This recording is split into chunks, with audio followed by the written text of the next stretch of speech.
Yeah, Karen Flores is. May kabit na kung mapalita ko. Oh, kung malato ka, palit ka na ha.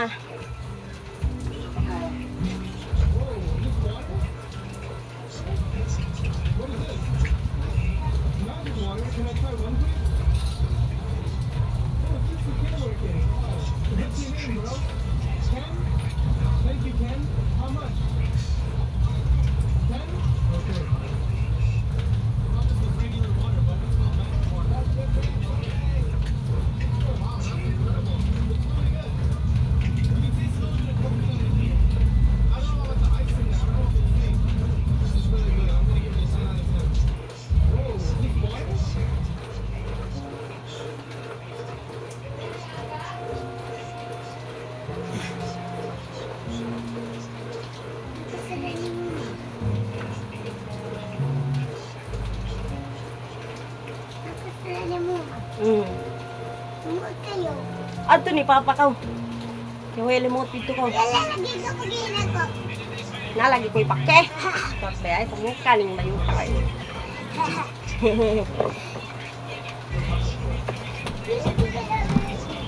Aray, magkirig ka tabayan.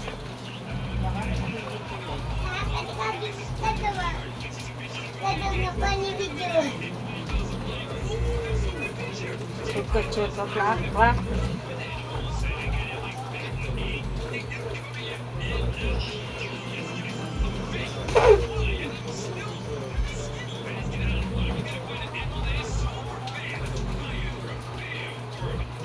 Nalimpyo ka dito, Bin. Unji kayo mo dahil. Nag-clean up ka, wala? Nag-clean up ka, wala? Clean up lagi! Sige lagi ka! Utana! Ang kinsaman ko latahan ni Day. Ako, ikaw.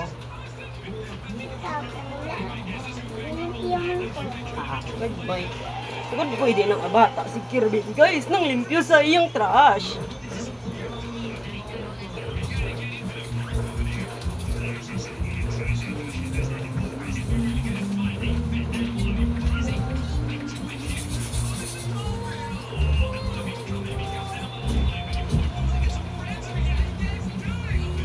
Kami eh.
Pang-Korean. Pang-Korean. Unsa na yung magigunting?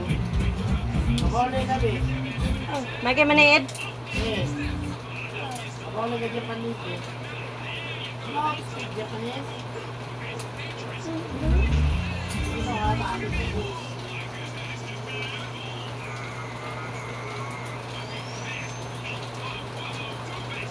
Gaya mo. Bukto ng hiyos eh. Pagbagoon ba ang tagmayo?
Nasa drum ni Papa ko. Ha? Nasa drum. Dam? May tiger dito.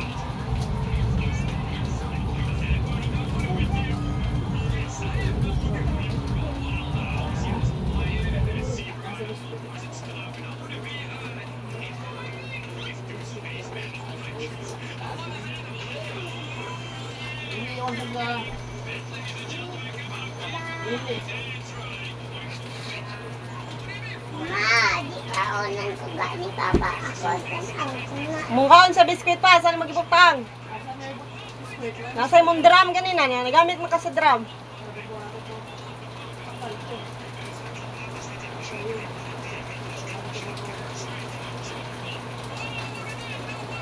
Ayaw yan, Chris. Boss.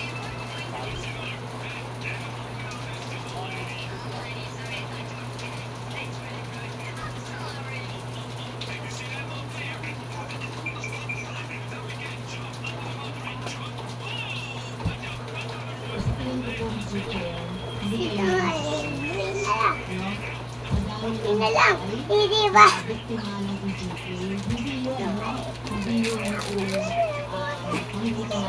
Kwato yung trash.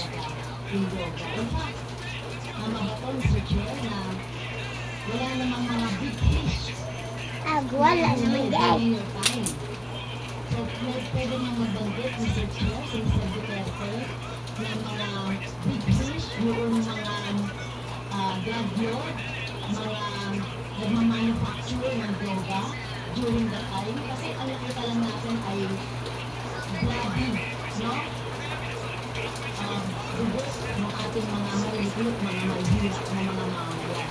Pwede na bang mabanggit Sir Chair, si Mr. Duterte, na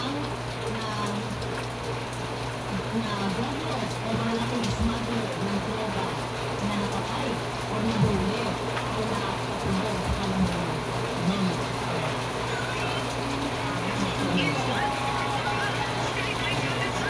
Ang Sir Chair, ito yung kakamit ng kapatid. Pwede ko masagutin na lang yung Sir Chair, bakit malipin yung ano ko?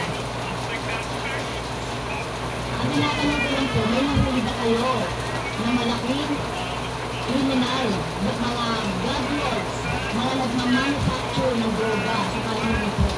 Kasi ang nakita lang ng tao ay mga namatay, mga bata, mga small time, mga drug addicts, or mga pusher. Igugig ka ron, igugig ka ng barangay mo. Mga mayor, diba?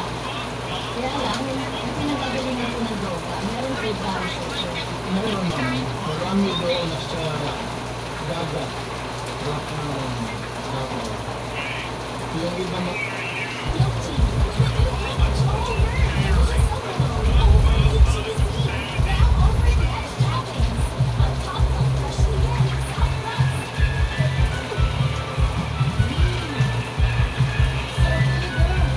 Nandiyan sa mga kapo. Can you elaborate on that? Anong dagat at anong kako? Tinako? Sino po yung mga tinako ninyo na mga drug lord, smuggler at malalaking fish sa droga? Hindi ko na tinanong bakit ako magtanong. Basta pag nahuli, bago i-take over, lagay ko sa bangka, natinduan sa dulo, alitan ko sa may tukot ka, para itapon ko. Okay. So, dapat po magbanggit kayo. Alam ko po, Mr. Chair, si Mr. Duterte ay isang lawyer. At alam niyo yung due process. At alam niyo ba paano pahalagahan ang buhay? Whether yan po ay talamak na kriminal o wala nang pag-asa sa buhay or whatever. Kung nahuli, dapat ay binigyan ng due process. Ikinulo ay pinikunawa ng cases, kinulong. Kubarma. Kinsa lang sa tulad ng charge. ginagawa ninyo. Hindi mag-bar pa. Ginagawa Wala ninyo. kang cellphone din eh. Wala, nasa taas. Dapat kasi man dahil. So kasi ma'am sa amin, yung likod ko po. Bakit kasi guys? Bakit kasi guys? eh, minsan maabot na kasi ng 80-100. Mm. Overcrowded na. Mm. Yung iba, Mm. tatapon mo na Asa lang. una ma. Medyo malawak. Asa una ma. Asa niya na. Well, excuse me sa mga audience, no? Siguro may kakampi dito si Mr. Duterte. Hindi po nakakatawa yun. Hindi ako nagtapo, hindi ako nagpapatawa mo. Pero hindi po kami natatawa. Mr. Chair, wag mong gawing kakatawanan ang hearing na ito. Sinasabi ko sa iyo. Well, naging presidente ka, Mr. Chair, Correct. pero dapat alam niyo po yung due process at pagpapahalaga sa buhay. Hindi yung ganyan.